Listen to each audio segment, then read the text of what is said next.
Hi friends, my name is Aqil Ahmed, and in this particular video tutorial I will show you how to import an Excel file into MySQL using SSIS. So this is my profile. I have 13 plus years of experience on Microsoft technologies.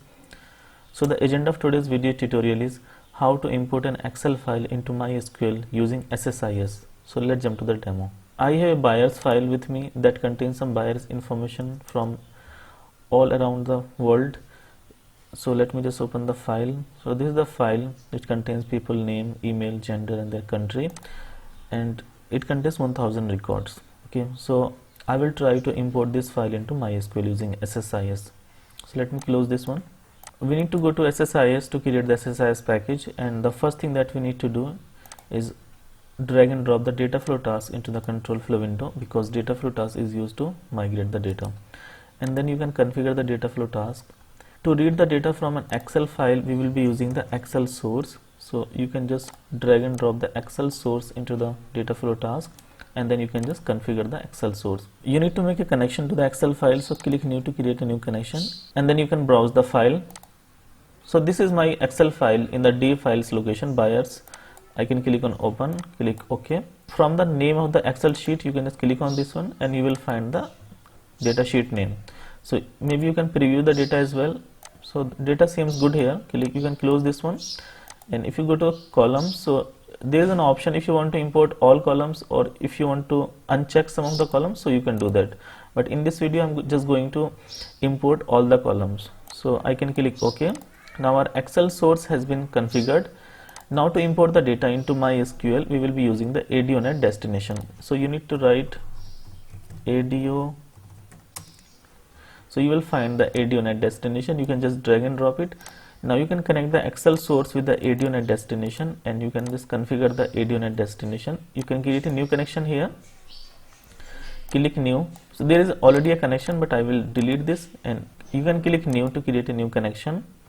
And now from the providers, you need to click on ODBC data provider. Click OK. Now I have a connection string, ODBC connection string. The drivers are the MySQL ODBC 8.0 driver. The server name is localhost. This is the details of the MySQL. The database on MySQL is test, and the user ID is root, which is the default user, and password is this one, MySQL 123. So if you have a different database and different password or user, then you can update this connection string. I will share this connection string in the description of the video so that you can use it in your package if you want. And I will also share the Excel sheet with you, so you can just download it from the link that I will give in the description of this video. So let me open the MySQL first, MySQL workbench. So you can write MySQL and this will open up. So you just click on the MySQL workbench and this particular window will open up, and you can click on the MySQL connections and click on local instance.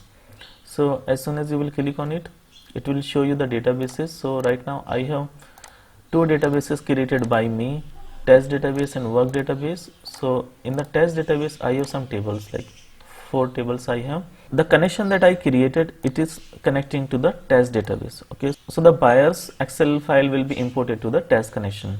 Under the use connection string, you can copy this connection string from here and you can paste it here. And as soon as you will click on username, so the username root will be copied from this particular connection string, and you can type the password here. In my case it is MySQL123. And now if you click on test connection, so the test connection got succeeded. That is a good sign. Click OK. Now click OK. Okay.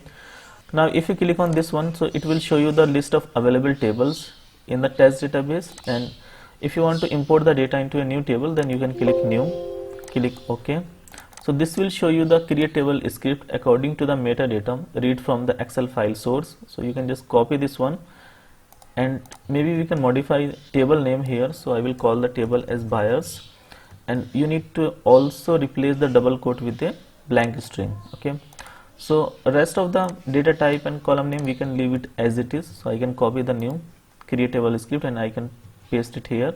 Now I can click on OK. So the buyers table got created on the MySQL. If you want to see the buyers table, then you can go to the MySQL, and if you refresh the table, so you will see a buyers table here. And if you want to select the data from it, so right now the table is empty, we don't have any data in it. So now if I click on mapping, so all the input columns have been mapped correctly with the destination columns. If one of the column is not mapped, then you can map it manually as well. So this seems good here. Click OK. So now you can start running the SSIS package.